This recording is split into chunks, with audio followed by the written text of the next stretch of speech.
वर्तमान शिक्षा व्यवस्था जातिवाद को बढ़ाती है, भाषावाद को बढ़ाती है, क्षेत्रवाद को बढ़ाती है, अलगाववाद को बढ़ाती है, कट्टरवाद को बढ़ाती है और मजहबी उन्माद को बढ़ाती है। इसीलिए हम आप आज एक ऐसी शिक्षा व्यवस्था की बात करेंगे जो इन सभी समस्याओं को ठीक करेगी। हम बात कर रहे हैं 555 एजुकेशन मॉडल की।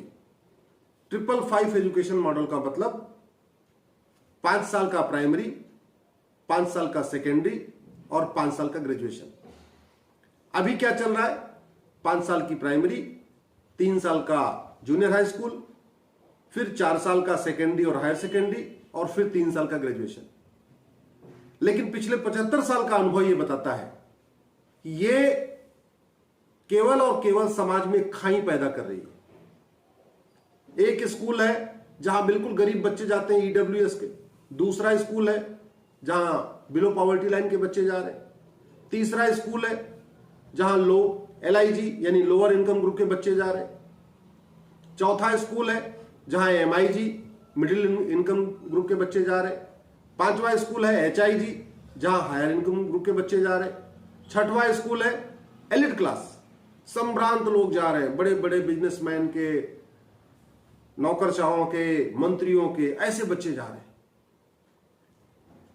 जबकि संविधान कहता है सबको समान अवसर मिलना चाहिए, संविधान कहता है आपस में भाईचारा बढ़ना चाहिए, संविधान कहता है कि इक्वलिटी जस्टिस होना चाहिए, संविधान कहता है समता समानता होना चाहिए। तो समता समानता तब आएगी जब हमारी शिक्षा व्यवस्था समान होगी। इसलिए मैं कह रहा हूं कि अगर हम इन सारी समस्याओं का, और खास तौर पे जो मजहबी उन्माद फैल रहा है, जो कट्टरवाद फैल रहा है, बहुत तेजी के साथ फैल रहा है, इसका अगर हम समाधान चाहते हैं तो हमें इस वर्तमान शिक्षा व्यवस्था को तुरंत खत्म करना पड़ेगा, बंद करना पड़ेगा और 555 मॉडल अपनाना पड़ेगा। 555 मॉडल का मतलब मैंने बताया 5 साल की प्राइमरी हो, 5 साल की सेकेंडरी हो और 5 साल का ग्रेजुएशन हो। इसको इंप्लीमेंट करने के लिए कोई अलग से किसी बजट की जरूरत नहीं है, इसको इंप्लीमेंट करने के लिए कोई अलग से इंफ्रास्ट्रक्चर की जरूरत नहीं है। जो वर्तमान सिस्टम है इसी में से फिट हो जाएगा। हां, कानून बनाना पड़ेगा। कानून कैसे बनाना पड़ेगा? हमारे पास राइट टू एजुकेशन एक्ट है, राइट टू एजुकेशन जिसको हम RTE कहते हैं, पार्लियामेंट ने बनाया हुआ है और पूरे देश में लागू होता है। इसका मतलब राइट टू एजुकेशन में एक अलग से शब्द जोड़ा जा सकता है इक्वल, और हम उसको बना सकते हैं राइट टू इक्वल एजुकेशन। और ये जो राइट टू एजुकेशन है ये 6 से 14 साल तक के बच्चों पे लागू होता है। 6 से 14 साल, तो स्वाभाविक सी बात है उसमें हम 2 साल और ऐड कर सकते हैं। 6 साल से लेके उसको हम 16 साल कर सकते हैं, जो 6 से 14 है उसको हम 6 से 16 कर सकते हैं। अभी वो पहली से लेके 8वीं तक लागू होता है, हम उसको पहली से लेके 10वीं तक लागू कर सकते हैं। इसका मतलब क्या हुआ कि 5+5, 5 साल का प्राइमरी और 5 साल का सेकेंडरी, ये आपका कवर हो गया राइट टू इक्वल एजुकेशन में। करना क्या पड़ेगा? कानून बन गया। इसके बाद आपको जैसे GST काउंसिल है, GST काउंसिल की तर्ज पे एक एजुकेशन काउंसिल बनाना पड़ेगा। जैसे GST काउंसिल में क्या होता है, केंद्र सरकार के वित्त मंत्री उसके चेयरमैन होते हैं GST काउंसिल के, राज्यों के वित्त मंत्री उसके मेंबर होते हैं। हमें एक एजुकेशन काउंसिल बनाना पड़ेगा। एजुकेशन काउंसिल जो केंद्र सरकार के शिक्षा मंत्री हैं, इस समय धर्मेंद्र प्रधान जी हैं, ये इसके अध्यक्ष होंगे और सभी राज्यों के शिक्षा मंत्री इसके मेंबर होंगे। तो GST काउंसिल की तर्ज पे बन के आपका एजुकेशन काउंसिल। GST काउंसिल में क्या हुआ था, हर 3 महीने पे बैठक होती है और ये तय करते हैं कि किस सामान के ऊपर कितना टैक्स देना है, यही तय करते हैं। इसी तरीके से जो एजुकेशन काउंसिल होगी, देश के सभी शिक्षा मंत्री केंद्र के शिक्षा मंत्री के साथ हर 3 महीने में बैठेंगे और फिर ये देखेंगे कि भाई मैथ में केरल में क्या चीज अच्छी पढ़ाई जा रही है, मैथ में महाराष्ट्र में क्या अच्छा पढ़ाया जा रहा है, मैथ में यूपी बिहार में क्या अच्छा पढ़ाया जा रहा है। पूरे देश के सब्जेक्ट वाइज वो एग्जामिन करेंगे। मैथ में किस राज्य में कौन सा बहुत अच्छा है, फिजिक्स में कौन सा राज्य, कौन कौन से राज्य बहुत अच्छे अच्छे चैप्टर यूज कर रहे हैं, केमिस्ट्री में कौन कौन से राज्य बहुत स्टेट बहुत अच्छे चैप्टर यूज कर रहे हैं। सबको मिला के मर्ज करके एक सिलेबस तैयार करना है। भाई मान लीजिए मैथ में 50 चैप्टर रखना है, तो ठीक है, ले लिया, 5 चैप्टर केरल का ले लिया, 5 बिहार का ले लिया, 5 बंगाल का ले लिया, जहां जहां से जो अच्छे अच्छे चैप्टर है उनको ले लिया। दुनिया में क्या क्या पढ़ा रहे हैं उसको भी देख लिया। तो अपने भारत में क्या पढ़ा रहे हैं, अमेरिका सिंगापुर में क्या पढ़ा रहे हैं, उससे कंपेयर करके हमने एक अच्छा सा सिलेबस तैयार कर दिया 5+5, यानी 10वीं तक के लिए। 10वीं तक के लिए आपका एक कॉमन सिलेबस तैयार हो गया, फिजिक्स का कॉमन सिलेबस तैयार हो गया, केमिस्ट्री का कॉमन सिलेबस तैयार हो गया, मैथ का कॉमन सिलेबस हो गया, जूलॉजी का कॉमन सिलेबस हो गया, बॉटनी का कॉमन सिलेबस हो गया, इंग्लिश का कॉमन सिलेबस हो गया, हिंदी का कॉमन सिलेबस हो गया, संस्कृत का, ये हो गया। अब कुछ चीजों पे मान लीजिए हमें 10 सब्जेक्ट पढ़ाना है, पहली से लेके 10वीं तक 10 सब्जेक्ट, 10 किताब पढ़ानी है। अगर काउंसिल ने तय किया हमको 10 किताब पढ़ानी है, तो केवल इतना हो सकता है कि 8 किताब तो सेंट्रल लेवल पे डिसाइड हो जाए कि भाई ये 8 किताबें सेंट्रल गवर्नमेंट जो जीएसटी काउंसिल, जो अपनी एजुकेशन काउंसिल है, वो तय कर देगी। 2-2 किताब राज्यों पे छोड़ा जा सकता है कि भाई यूपी वाले अपने लिए, अपने स्टेट के बारे में पढ़ाने के लिए एक किताब चालू कर लें, अपने स्टेट के महापुरुषों के बारे में, अपने राज्य के महापुरुषों को पढ़ाने के लिए किताब शुरू कर सकते हैं। वहाँ की भौगोलिक स्थिति को बताने के लिए, वहाँ के महापुरुषों को बताने के लिए, वहाँ की अच्छी अच्छी चीज़ों को बताने के लिए, वहाँ के इतिहास को बताने के लिए एक किताब वो शुरू कर सकते हैं। ऐसे एक वहाँ पे लोकल कंडीशन क्या है, एटमॉस्फेयर क्या है, उसके बारे में शुरू कर सकते हैं। तो कहने का मतलब, मान लीजिए पहली से लेके 10वीं तक 10 किताब हर साल चलनी है, पहली में 10 किताब, दूसरी में 10 किताब, तीसरी में 10 किताब, तो उसमें यह हो सकता है कि 8 किताब तो जो एजुकेशन काउंसिल है सेंट्रल लेवल पे वो तय कर दे, और 2-2 किताब छोड़ दे राज्यों के ऊपर। भाई केरल 2 किताब अपनी चला ले, बंगाल 2 किताब अपनी चला ले, महाराष्ट्र 2 किताब अपनी चला ले। और दूसरा क्या करना पड़ेगा, ये जो सेंट्रल वाली 8 किताबें हैं, इसको आपको अपनी अपनी भाषा में पढ़ने की छूट देना पड़ेगा। यानी सिलेबस सबका एक होगा, कंटेंट सबका एक होगा, बस होगा ये कि बंगाल का बच्चा बंगाली में पढ़ेगा, महाराष्ट्र का बच्चा मराठी में पढ़ेगा, तमिलनाडु का बच्चा तमिल में पढ़ेगा, केरल का बच्चा अपने मलयालम में पढ़ेगा, आंध्रा का बच्चा अपनी तेलुगु में पढ़ेगा, गुजरात का बच्चा गुजराती में पढ़ेगा। तो किसी को कोई दिक्कत भी नहीं होगी, राज्यों को कोई दिक्कत नहीं होगी, सब राज्य अपनी अपनी मातृभाषा में पढ़ाएंगे। सभी राज्यों को 2-2 किताब अपनी तरफ से पढ़ाने की छूट भी मिल गई है, और सेंट्रल गवर्नमेंट का जो एक समान शिक्षा का कॉन्सेप्ट है वो भी लागू हो जाएगा। तो इसमें कुछ नया नहीं करना, बस जीएसटी काउंसिल की तर्ज पे एक एजुकेशन काउंसिल बनाना है, राइट टू एजुकेशन एक्ट को चेंज करके राइट टू इक्वल एजुकेशन बनाना है, जहां उसमें जो एज है बच्चों की, जो 6 से 14 साल है, उसको 6 से 16 साल करना, इतना सा करना है। तो इसमें कोई नया इंफ्रास्ट्रक्चर, नई बिल्डिंग, नया ऑफिस ऐसा जनरेट करने की जरूरत नहीं है। फायदा इसका क्या होगा, सीबीएसई, आईसीएसई वगैरह सब आपस में मर्ज हो जाएंगे। तो कहने का मतलब 1 नेशन 1 एजुकेशन बोर्ड आपका इंप्लीमेंट हो जाएगा, और 1 नेशन 1 सिलेबस इंप्लीमेंट हो जाएगा। पूरे देश का सिलेबस एक होगा, पूरे देश का करिकुलम एक होगा, पूरे देश में एक शिक्षा बोर्ड हो जाएगा सेंट्रल लेवल पे। जैसे जीएसटी होती है, जीएसटी अपना सेक्रेटरीट है, ऐसे अपना एजुकेशन सेक्रेटरीट बन जाएगा। राज्यों के पास भी अधिकार रहेगा, वो अपनी किताब भी पढ़ा सकेंगे, इसलिए राज्यों में कोई दिक्कत नहीं होगी। फायदा ये होगा कि बच्चा किसी भी स्कूल में पढ़ेगा, वो 500 रुपए की फीस देके पढ़े, या 1000 रुपए की फीस देके पढ़े, या 2000 रुपए फीस देके पढ़े, या 5000 रुपए फीस देके पढ़े, किताब उसकी एक होगी। तो जो ये मोनोपोली बना के बैठे हुए हैं कि मैं सीबीएसई बोर्ड, मेरा स्कूल सीबीएसई बोर्ड का है, मैं तो 5000 फीस लूंगा, दूसरा कहता मेरा आईसीएसई बोर्ड है, मैं तो 6000 फीस लूंगा। ये जो एजुकेशन माफियाओं ने, स्कूल माफियाओं ने जो अपनी मोनोपोली बनाई है, इनकी मोनोपोली खत्म होगी, तो इनकी फीस अपने आप डाउन हो जाएगी। हम लोग जो बार बार मध्यम वर्ग के लोग कहते हैं फीस बहुत बढ़ गई, फीस बहुत बढ़ गई, हर क्लास का व्यक्ति परेशान है फीस से।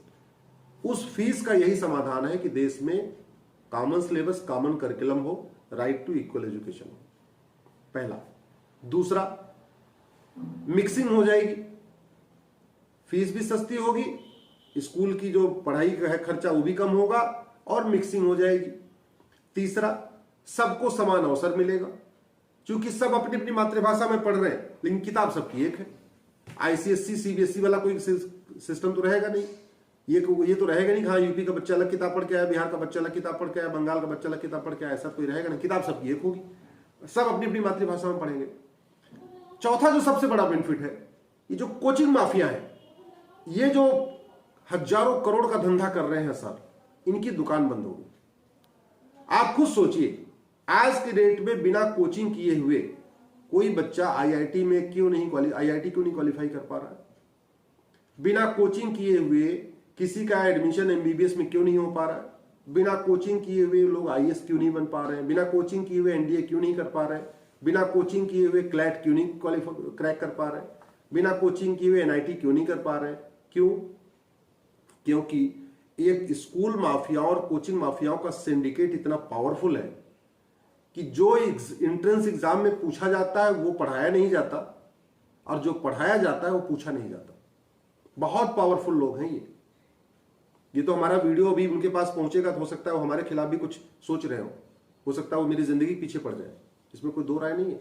बहुत पावरफुल है इस देश में। शराब माफिया और एजुकेशन माफिया बहुत पावरफुल है। शराब माफिया सरकारों को, पॉलिटिकल पार्टियों को पैसा दे रही है, लेकिन हर मोहल्ले, गांव मोहल्ले में शराब की दुकानें खुलवा रही हैं। इसी तरीके से एजुकेशन माफिया, कोचिंग माफिया इस देश में समान शिक्षा लागू नहीं होने दे रहे हैं, जबकि बाबा साहब अंबेडकर भी यही कहते थे, लोहिया जी भी यही कहते थे, सब लोग कहते थे, और इसका फायदा भी होगा। जब 10वीं तक यानी 16 साल तक के सभी बच्चों की एक किताब होगी, तो जो क्लास की फीलिंग होती है कि मैं तो गरीब अमीर, ऊंच नीच, MIG LIG की जो फीलिंग आ रही है बच्चों में, और पेरेंट्स में जो फीलिंग आ रही है, हर पेरेंट्स सोच रहा है मैं तो उसकी स्कूल में पढ़ा लेता तो मेरा बच्चा अच्छा कर जाता, तो वो फीलिंग खत्म हो जाएगी, वो कॉन्फ्लिक्ट खत्म हो जाएगी, जो अशांति बनी हुई है वो खत्म हो जाएगी।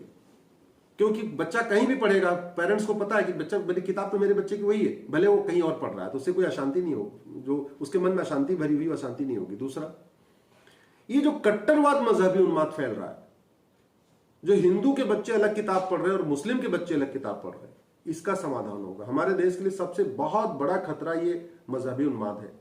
कैंसर का रूप ले चुका है ये जो मजहबी उन्माद। इसका जो सबसे अच्छा तरीका है कि भारत में राइट टू इक्वल एजुकेशन हो और 555 एजुकेशन मॉडल हो। तो बात यह हो गई कि 10वीं तक तो कॉमन हो गया, 10वीं तक सबके बच्चे एक किताब पढ़ रहे हैं, वो मदरसे का कोई कॉन्सेप्ट नहीं, कोई कुछ नहीं। जिसको अपना वेद पुराण पढ़ना है वो संडे के दिन पढ़ लेंगे घर में, कुछ अपना ट्यूशन लगा लेंगे, जिसको कुरान बाइबल पढ़ना है वो भी ट्यूशन लगा लेंगे, फिर मदरसे उदरसा कुछ नहीं होगा, केवल और केवल one nation one education board होगा। जो तो ये तो 555 हो गया, 5+5 यानी 10वीं तक। 555 जो तीसरा 5 है उसकी बात क्या कर रहा हूं, आपने 10वीं बच्चा कर लिया, 10वीं तक सबके लिए मैंडेट, 10वीं तक सबके लिए पढ़ना भी मैंडेटरी है, छोड़ नहीं सकते। जैसे अभी 8वीं तक मैंडेटरी, ऐसे 10वीं तक मैंडेटरी हो जाएगा। 16 साल तक हर बच्चे को स्कूल जाना ही जाना है, पढ़ाई करना है। जो बाद का 5 साल का है उसमें यह हो सकता है आप स्पेशलाइज्ड फील्ड बना दीजिए। 10वीं तक सब बच्चों ने सब किताब पढ़ लिया, 10 किताब मान लीजिए पढ़नी थी, 10 किताब पढ़ लिया। अब आप जो 5 साल का नेक्स्ट कोर्स है उसको आप मतलब स्पेशलाइज्ड फील्ड बना सकते हैं। भाई इंजीनियरिंग में जाना इंजीनियरिंग में जाओ, मेडिकल जाना मेडिकल जाओ, कॉमर्स में जाना कॉमर्स में जाओ, लेकिन वो कोर्स 5 साल का होगा। उसमें होगा क्या कि जो 2 साल कर लेगा उसको आप हायर सेकेंडरी की डिग्री दे दो, जैसे अभी भी मिलती है, और जो पूरा 5 साल कर लेगा उसको आप ग्रेजुएशन की डिग्री दे दो। तो ग्रेजुएशन ऑनर्स हो जाएगा 5 साल के अंदर। उसी में अगर उसने 2 साल कर लिया यानी तो उसको आपने 12वीं दे दी, हायर सेकेंडरी डिग्री दे दिया, और जिसने 5 साल के लिया उसको आपने ऑनर्स की डिग्री दे दिया।